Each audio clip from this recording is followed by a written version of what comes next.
And now on to the latest on Russia's war on Ukraine, which is witnessing dangerous escalation.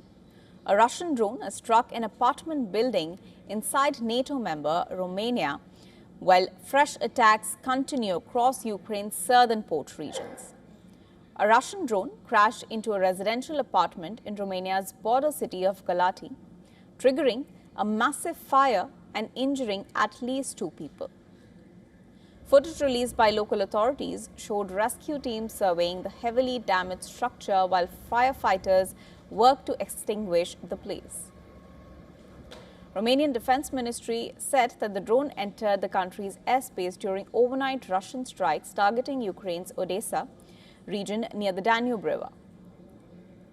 The ministry added that the drone was tracked by radar before slamming into the roof of the apartment block.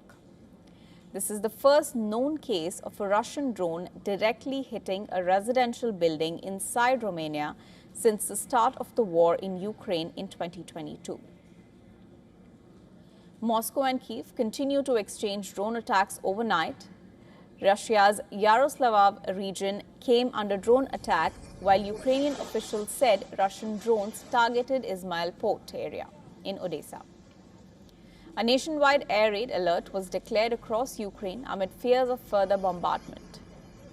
The latest strikes come just days after one of the heaviest aerial assaults on Kyiv since the war began. According to Ukrainian officials, Russia recently launched nearly 600 strike drones and 90 missiles in a massive barrage targeting Kyiv and other cities. At least 83 people were reportedly wounded in the attacks. Ukraine says Russia also fired nuclear-capable Oreshnik ballistic missiles during the bombardment. At the United Nations Security Council, Secretary General Antonio Guterres warned that the conflict risks spinning out of control. He called for an immediate and unconditional ceasefire and urged both sides to return to negotiations. The United States also issued a strong warning to Moscow, criticizing Russia's use of nuclear-capable ballistic missiles, calling it a dangerous escalation. Russia defended its actions, claiming its strikes were aimed at military and intelligence targets inside Ukraine. Moscow also warned that foreign diplomats to leave Kyiv and vowed more attacks on what it called Ukrainian decision-making centers. As the war intensifies, Kyiv is now moving to strengthen its air defenses. President Volodymyr Zelensky announced that Ukraine will purchase 20 new Swedish Gripen fighter jets. Sweden will donate 16 older Gripen aircraft next year. Ukraine is planning to acquire 150 Gripen jets under a long-term defense agreement. Zelensky also appealed to the United States for more Patriot missile defense systems to counter Russian ballistic missile attacks.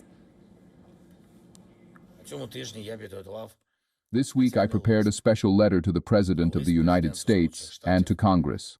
Yesterday, the letter was already sent to the institutions in Washington. It is rare for the leader of another state to address, in this way, both the President and the Congress of the United States of America at the same time. But the situation now is such that we must act swiftly and effectively. Meanwhile, NATO and European Union member Latvia has approached the formation of a new government after recent drone incursions triggered political turmoil in the country.